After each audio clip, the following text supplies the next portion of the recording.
ভারতের একটা place 101তম Ramsar site হিসাবে 3 আগস্ট 2026-এ তালিকাভুক্ত হয়েছে। আজকের ভিডিওতে আমরা এই কারেন্ট টপিক এবং স্ট্যাটিস্টিকের যে পোর্শন থাকে রামসার সাইট সম্পর্কে কমপ্লিট বিষয়গুলো জানবো। প্রথমে যে প্রশ্নটা সেটা হচ্ছে ভারতের 101তম রামসার সাইট হিসাবে কোন জলাভূমিকে ঘোষণা করা হয়েছে? এর উত্তর হচ্ছে অপশন বি, গ্ল লেক। গ্ল লেক যেটা হচ্ছে অরুণাচল প্রদেশে অবস্থিত। 3 আগস্ট 2026-এ ভারতের 101তম রামসার সাইট। এরপর আমরা যে তথ্যগুলি জানবো সেটা হচ্ছে লকটক লেক, সেটা হচ্ছে মণিপুরে অবস্থিত।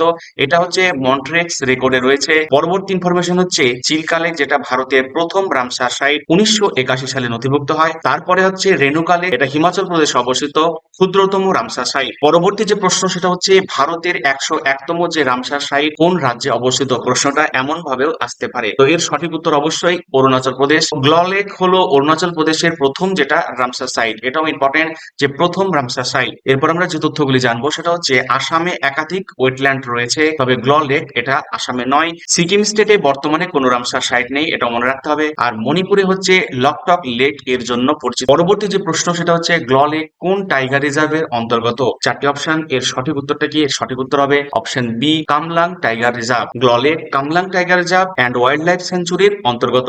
এরপর যে তথ্যগুলি আমরা জানবো সেটা হচ্ছে নামধাপা, যেটা হচ্ছে অরুণাচল প্রদেশের পৃথক একটা টাইগার রিজার্ভ। পাখি হচ্ছে হর্নবিল সংরক্ষণের জন্য বিখ্যাত। স্নোস হচ্ছে আসামের একটি ইউনেস্কো ওয়ার্ল্ড হেরিটেজ সাইট। পরবর্তী যে প্রশ্ন সেটা হচ্ছে গ্ল লেক কোন জেলায় অন্তর্গত? চারটি অপশন, এর সঠিক উত্তর হবে অপশন বি, লোহিত। গ্ল লেক লোহিত ডিস্ট্রিক্টে অবস্থিত। অরুণাচল প্রদেশের বা কিছু আমরা গুরুত্বপূর্ণ তথ্য দেখবো, সেটা হচ্ছে তাওয়াং হচ্ছে বিখ্যাত বৌদ্ধ মঠের জন্য পরিচিত। আর পাপুন পেয়ারে হলো রাজধানী ইটানগর, এই জেলায় অবস্থিত।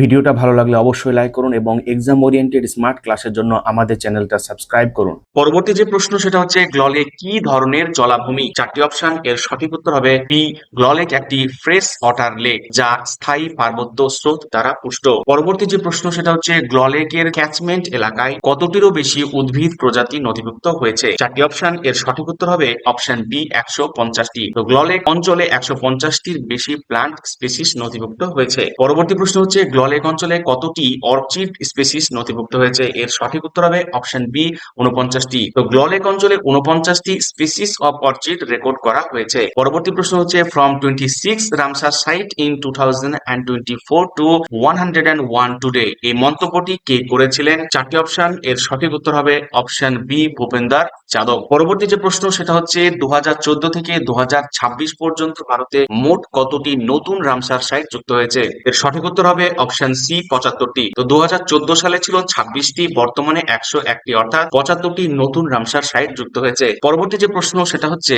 বর্তমানে ভারতের রামসার সাইট কতটি রাজ্য ও কেন্দ্রশাসিত অঞ্চল জুড়ে বিস্তৃত? চারটি অপশন, এর সঠিক উত্তর হবে অপশন সি, 28টি। পরবর্তী যে প্রশ্ন সেটা হচ্ছে ভারতের সর্বাধিক রামসার সাইট কোন রাজ্যে রয়েছে?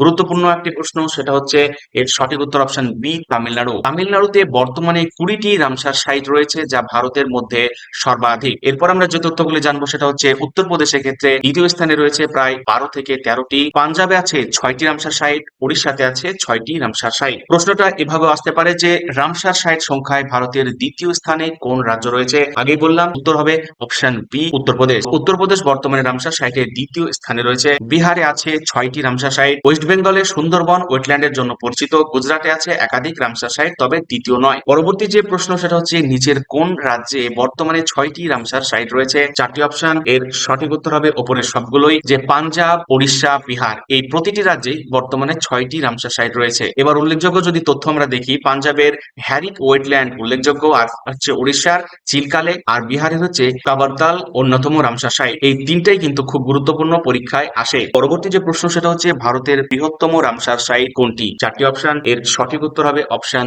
সি, সুন্দরবন। সুন্দরবন ওয়েটল্যান্ড, যেটা ওয়েস্ট বেঙ্গলে অবস্থিত, ভারতের বৃহত্তম রামসার সাইট, যার আয়তন প্রায় 4230 স্কোয়ার কিলোমিটার। এরপর আমরা যে তথ্যগুলি জানবো সেটা হচ্ছে চিল্কা লেক ভারতের বৃহত্তম ব্র্যাকিস ওয়াটার লেগুন। ওলার হচ্ছে বৃহত্তম ফ্রেশ ওয়াটার লেক, আর লকটক হচ্ছে ভাসমান পুংদি এর জন্য বিখ্যাত।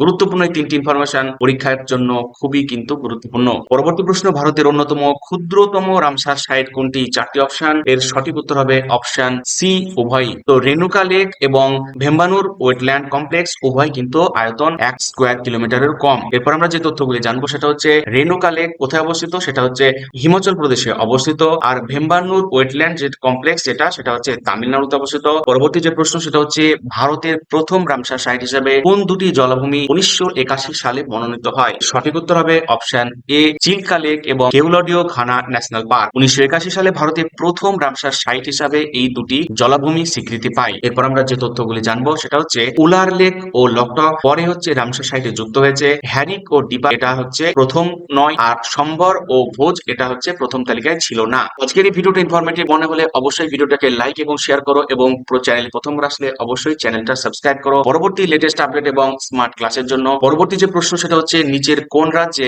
এখনো কোনো রামসার সাইট নেই? গুরুত্বপূর্ণ প্রশ্ন, 4টি অপশন। এর সঠিক উত্তর হবে অপশন ডি উপরের সবগুলোই। তেলেঙ্গানা, মেঘালয়, নাগাল্যান্ডে বর্তমানে কোনো রামসার সাইট নেই। পরবর্তী যে প্রশ্ন সেটা হচ্ছে রামসার কনভেনশন কোথায় স্বাক্ষরিত হয়েছিল? 4টি অপশন। এর সঠিক উত্তর হবে অপশন বি রামসার, ইরানে। 2 ফেব্রুয়ারি 1971 সালে ইরানে রামসার কনভেনশন স্বাক্ষরিত হয়। এরপর যে তথ্যগুলি জানবো সেটা হচ্ছে জেনেভা হচ্ছে WHO এর সদর দপ্তর, প্যারিস হচ্ছে ইউনেস্কো এর সদর দপ্তর, আর নিউ ইয়র্ক হচ্ছে UN এর হেডকোয়ার্টার। প্রশ্নটা এমন ভাবে আসতে পারে যে রামসার কনভেনশন কবে স্বাক্ষরিত হয়? 4টি অপশন। এর সঠিক উত্তর হবে অপশন বি 2 ফেব্রুয়ারি 1971। এরপর আমরা যে তথ্যগুলি জানবো সেটা হচ্ছে 5 জুন 1972 সালে স্টকহোম কনফারেন্স হয়। 1 ফেব্রুয়ারি 1982 সালে ভারত এই কনভেনশনে যোগ দেয়। 22 এপ্রিল কি? সেটা হচ্ছে আর্থ ডে, এটাও কিন্তু পরীক্ষায় আসে। পরবর্তী যে প্রশ্ন সেটা হচ্ছে ভারত রামসার কনভেনশনে কবে যোগ দেয়? এর সঠিক উত্তরটি হবে অপশন সি 1 ফেব্রুয়ারি 1982। ভারত 1 ফেব্রুয়ারি 1982 এ রামসার কনভেনশনের কন্ট্রাক্টিং পার্টি হিসেবে যোগ দেয়। এরপর যে তথ্যগুলি আমরা জানবো সেটা হচ্ছে 2 ফেব্রুয়ারি 1971 সালে